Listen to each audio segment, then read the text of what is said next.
महाभयानक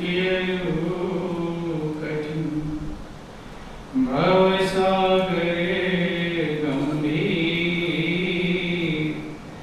नाव जहाज बिठाए कर मीठी जनकी मेरा मुझ में कुछ नहीं, जो कुछ है सो तो तेरा तुझको सौंपते क्या लागे है मन।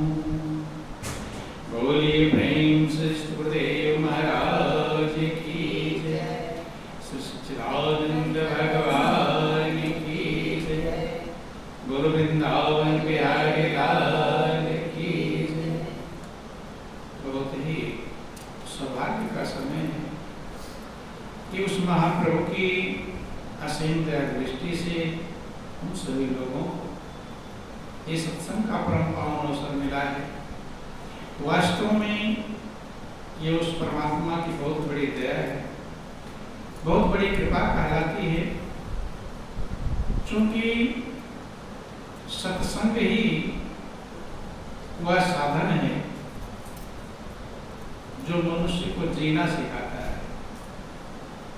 कैसे संसार में जी जिंदगी सभी को मिलती है, सभी भाग्यशाली हैं, लेकिन उसमें भी जो सच्चाई में जीना सीख जाए, वास्तव में सही भाग्यशाली उसे एक आकर पुकारते हैं। चूंकि महापुरुष कहते तो हैं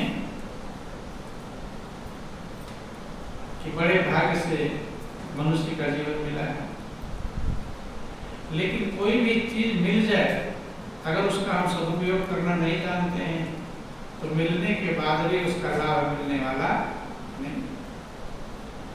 जिसने सदुपयोग करना सीख लिया, समझ लिया, जीना सीख लिया, पूरी जिंदगी भर लोग यही समझते रहते कैसे जीऊं, क्या तरीका अपनाऊं, और इसीलिए तरीके बदलते रहते हैं।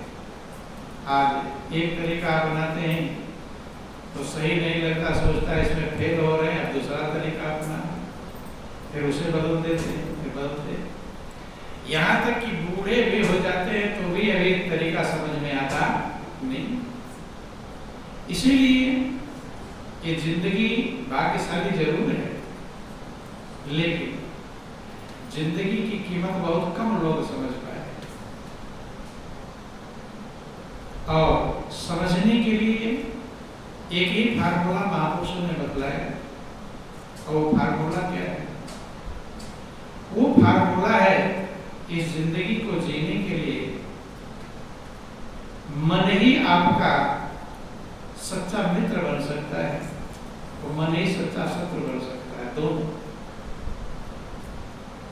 इसीलिए शास्त्रों में वर्णन आया कि मना ही मनुष्याराम कारण बंध मोक्ष, कि मन ही मनुष्य के बंधन का कारण है, और मन ही मनुष्य के मोक्ष का कारण है, उद्धार का कारण है, मुक्ति का कारण है।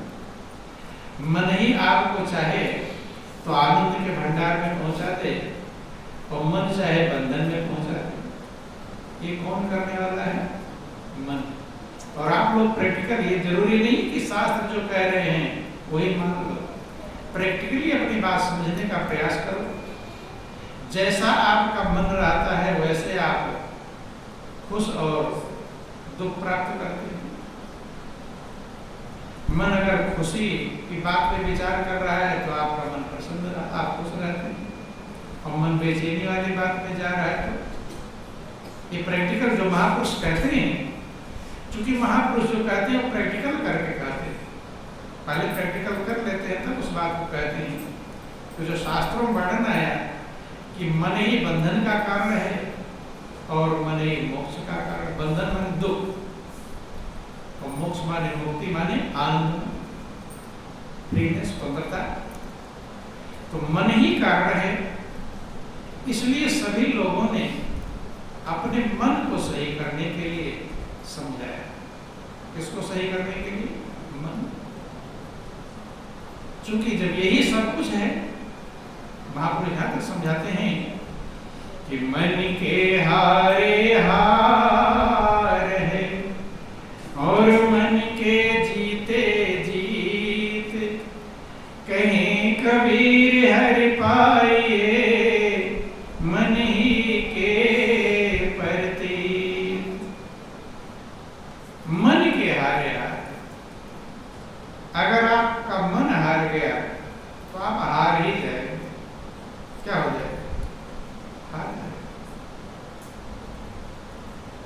आसान से आसान काम हो और मन न कर रहा हो तो कर लेंगे उसे, तो कर नहीं पाएगा, हारेंगे।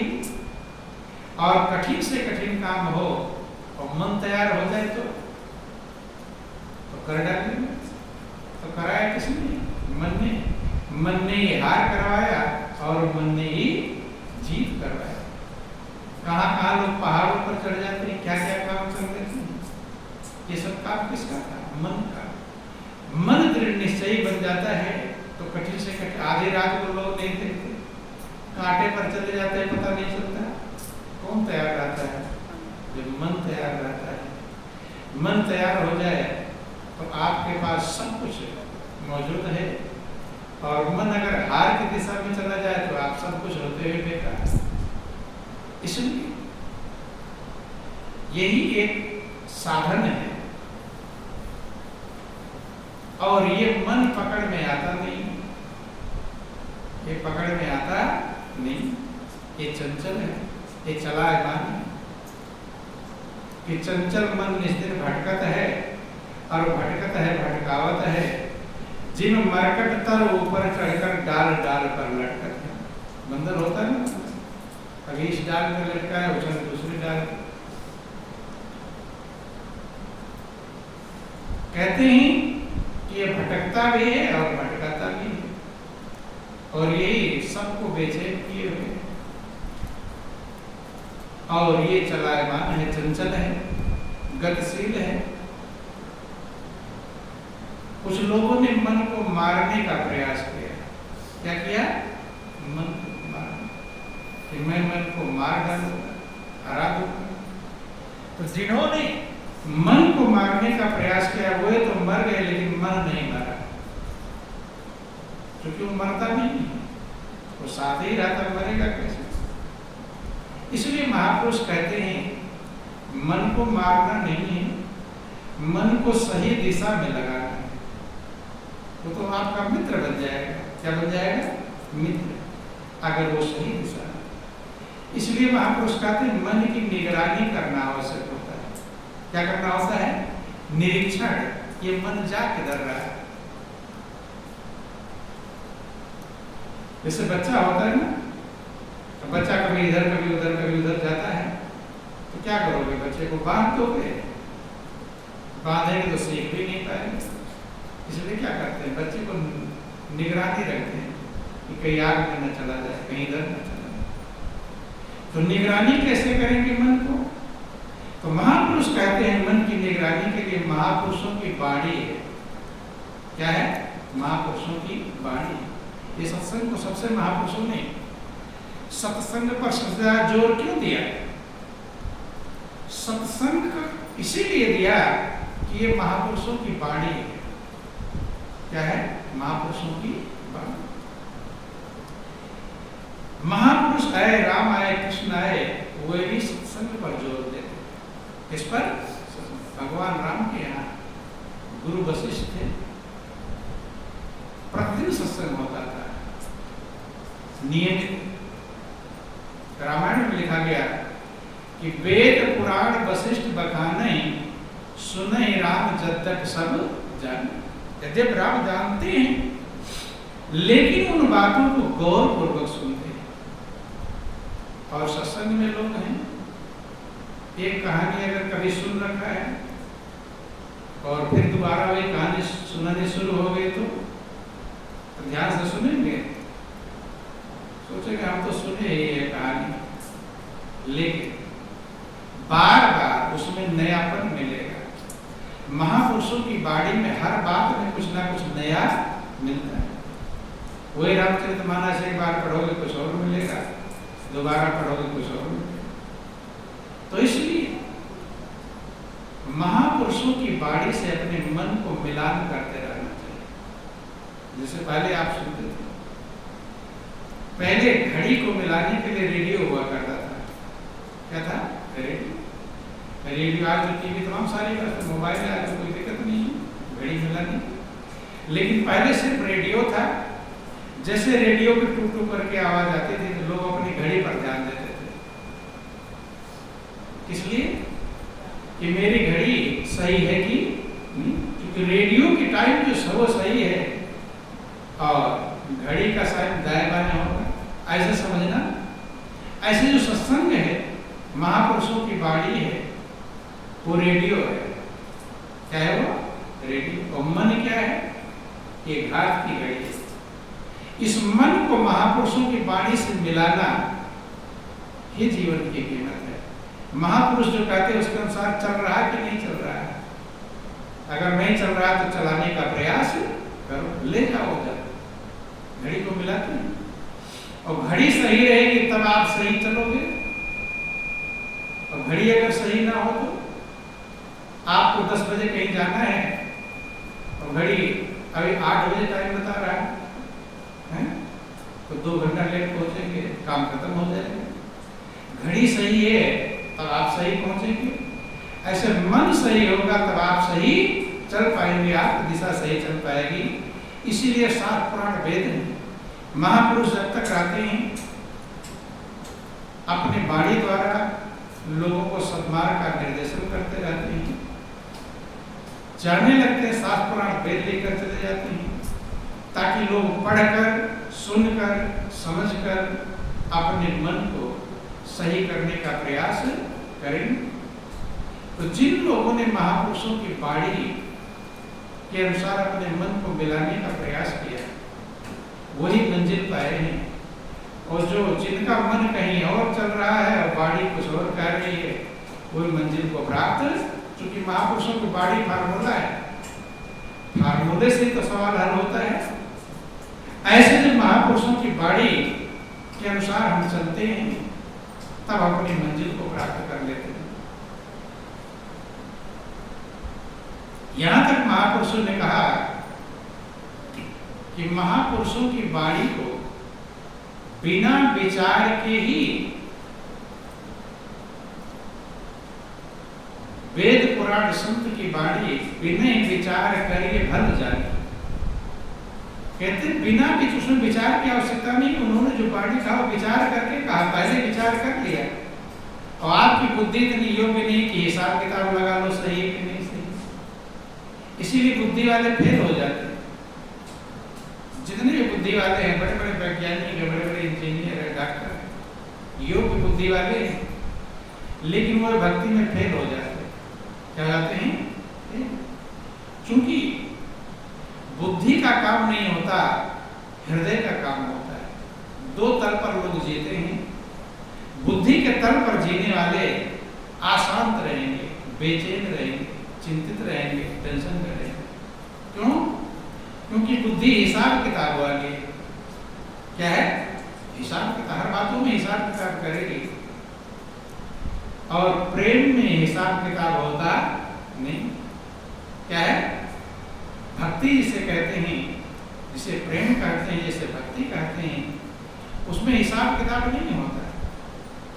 क्योंकि प्रभु ने जो हमें जो कुछ दिया है वो हिसाब किताब नहीं करता। सूरज की रोशनी दिया है, हिसाब करता है कितना लो कितना ना लो, हिसाब किताब नहीं, बेहिसाब। किसी भक्त ने कहा कि मैं डर रहा हूं कैसे निभेगा मेरा और प्रभु से, मेरा और भगवान से निभेगा कैसे, कि मैं हिसाबी हूं और वो है बेहिसाब। मैं तो हिसाब किताब वाला हूं, हर बात में हिसाब किताब करता हूं और प्रभु बेहिसाब है। तो मैं डर रहा हूं कि मेरा निभेगा कैसे। तो कहता है कि मुझे भी बेहिसाब वाला बनना पड़ेगा। या तो प्रभु के अपने अनुसार बनावे, या तो खुद प्रभु के अनुसार बने। ध्यान देना, बराबरी, जैसे आप लोग शादी विवाह भी ढूंढते हैं बच्चों का, तो कैसा ढूंढते हैं कि लगभग अपने बराबर का होना चाहिए, ज्यादा ऊंचा नीचा, एक बहुत गरीब हो, एक बहुत धनी हो, एक बिल्कुल अनपढ़ हो, एक बहुत पढ़ा लिखा हो, चल जाएगा काम, फिर वो झंझट हो जाएगी, चालू हो जाएगी।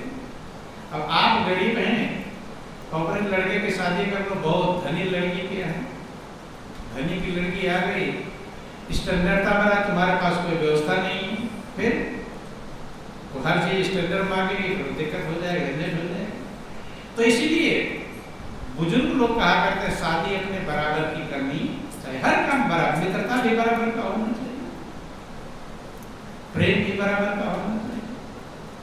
तो अब भक्ति का मतलब जब हम प्रभु से प्रेम करने चले हैं तो वहां बराबरी कैसे होगी? तो जब प्रभु बेहिसाब हैं तो हमें भी बेहिसाब बनना पड़ेगा। अर्थात बुद्धि को छोड़कर जो हृदय के तल पर आ गए, हृदय के तल पर जीना शुरू कर दे, क्योंकि हृदय आनंद मग्न होता, बुद्धि कभी नहीं आनंद मग्न होती। किसी का कभी आप गौर करके देख लेना, किसी चीज में आप खुश हो भी रहे होगे, जैसे बुद्धि हिसाब किताब करती है तैसे खुशी गम में बदल जाती है, नहीं बदल जाती? कुछ मिला आप खुश हो गए, अरे बुद्धि ने हिसाब किताब किया, ये कैसे होगा, जैसा समझ लो, बोलो वृंदावन बिहारी लाल की।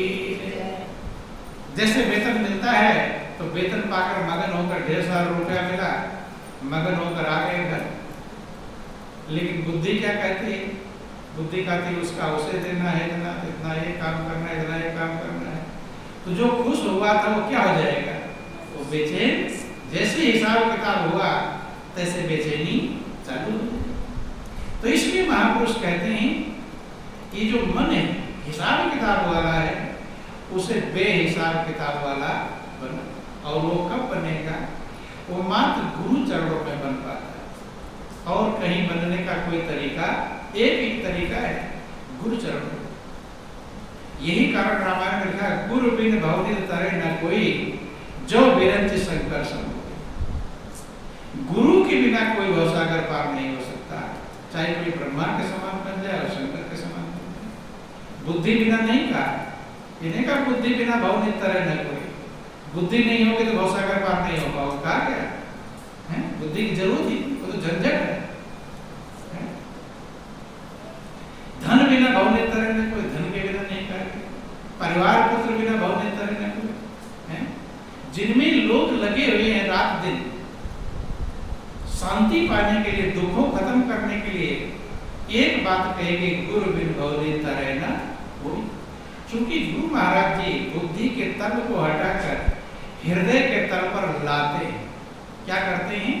लाते हैं। जैसे आप कहानियां सुनते हैं कि राजा महाराजा जब गुरु के दरबार में जाते थे तो उनसे भिक्षा मंगवाई जाती थी। क्या मंगाते? भिक्षा। तो जो राजा है वो कम बुद्धिमान नहीं, क्या राजा बनना होगा? बहुत बुद्धि है उसके पास, लेकिन उसे काम बुद्धिमान वाला काम नहीं देते थे कि जाओ ये काम करो, काम करो। कौन सा काम देते? भिक्षा मांगने वाला। भिक्षा मांगने में बुद्धि खो जाती है। क्या जरूरत है वहाँ? भाव की जरूरत है। किसकी जरूरत है? भाव की जरूरत, श्रद्धा की जरूरत है। जितना अभी आपके सामने भिखारी आते हैं, बोलिए प्रेम से श्रुदेव महाराज की जय। एक भिखारी चालाकी होशियारी से आकर आपसे मांगे, तमाम बातें समझा तो दोगे, और दूसरा अगर दीनहीन जब दिखाई पड़ जाता, बहुत दुखी है, कोई चालाकी होशियारी नहीं, सही में दुख दिखाई पड़ जाता है, तो आप अपने खर्चे में से भी उसे देते हैं। तो बुद्धिमान भिखारी को देते हैं, जानते हैं चालबाज है, ये जाएगा भी कुछ ना कुछ करेगा। तो भीख मांगने के लिए भी बुद्धि को छोड़ना पड़ता है, हृदय के तल पर पहुंचना पड़ता है, नहीं पहुंचना पड़ता। तो इसलिए भीख क्यों मंगवाया गया? ताकि वो जो राजा बुद्धि के तल पर जी रहा है, बुद्धि चालाकी चतुराई वाली व्यवस्था है, वो छोड़े, हृदय के तल पर जी, हृदय को समझे, हृदय में ही। आप लोग सुनते हैं भगवान कहाँ है? हृदय में है कि बुद्धि में? कहते हैं भगवान सबके हृदय में। आज तक किसी ने कहा कि भगवान सबके बुद्धि में मौजूद है, कहा किसी ने? हाँ कहा हृदय। तो हृदय में है तो उसी तल पर तो हमें जाना पड़ेगा। कहाँ जाना पड़ेगा? जब भगवान हृदय में है तो हृदय के तल पर ही जाना पड़ेगा। हृदय के तल पर जीना सीखना जाना पड़ेगा। और जब वहां पर जाएंगे तो राजा महाराजा जब भिक्षा मांगने जाते थे, दीनहीन बन जाते थे, वो समझ जाते थे चालाकी होशियारी से भिक्षा भी नहीं। शुरू में चालाकी होशियारी लगाते थे कि मैं राजा हूँ, मैं गुरु दरबार में आया, मैं भिक्षा दे दूं। लोग सोचते थे राजा है तो फिर क्या भिक्षा की जरूरत है, चल देते थे। और जब उसे खुद खाने को नहीं रह जाता था, फिर आज के 18 कितने दिन रहेगा, खाने को नहीं, 2-4 दिन भूखा है, अब गिड़गिड़ाना चालू कर देता था। क्या करेगा? गिड़गिड़ाएगा, रोएगा, भूख लगी कुछ खाने को दे। तो कहाँ पहुंचा? हृदय के तल पर पहुंचा। हृदय के तल पर धीरे धीरे करके तो जीना सीखा। फिर किसी की फटकार उसे कोई कुछ बात बोल देता है तो बेचैन कौन करता है? बुद्धि करता है। बुद्धि हिसाब करे, इसने मुझे ये कहा दिया, इसने मुझे, बुद्धि हिसाब किताब, मैं तो बड़ा हूँ ये छोटा है, इसने मुझे ये कहा दिया। ये बेपरेशान कौन करता है? बुद्धि। हृदय के तल पर जीने वाले किसी के उल्टे सीधे से भी ज्यादा परेशान नहीं।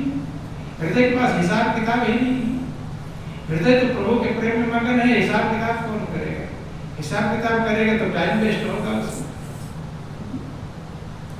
तो राजा महाराजा धीरे धीरे हृदय के तल पर जीना सीख जाते थे, तब उन्हें भिक्षाटन बंद कराया जाता था। तमाम आज भी ऐसी व्यवस्थाएं हैं। वहाँ गोरखनाथ में वहाँ बता देते हैं कि इतना मन तुम्हें अनाज भिक्षा मांग के लाना है, इतना कपड़े मांग के लाना है। तो अब तो समय बदल गया, उस समय पहले ऐसी व्यवस्थाएं थी, उतना पूरा करके लाना होता था। कभी कभी आप देते थे जोगी सरगी बजाने वाला लालटेन बांध कर रात रात में फेरी करता है, गांव में लगा रहा लालटेन बांध करके, या तमाम कैसे तमाम सारी व्यवस्थाएं आप लोगों ने देखा होगा। क्या मतलब था? उसको बता दिया कि इतना करोगे तो तुम्हारा योग पूरा होगा। क्या होगा? योग पूरा। योग पूरा का मतलब क्या है? इतना करते करते बुद्धि मर जाएगी, हृदय तल पर पहुंच ही जाओगे। जब तक इतना करोगे तब तक चालाकी होशियारी बुद्धि मरती जाएगी। 4 जगह फटकार लगेगा, चलकर टका टका बाका नहीं सकता। तो मात बड़ाई अहंकार भी मिटेगा नहीं मिटेगा? फटकार लगती नहीं लगती? अभी तो जरा सा किसी बात किसी ने कह दिया, एकदम बुद्धि एकदम खड़ी हो जाएगी।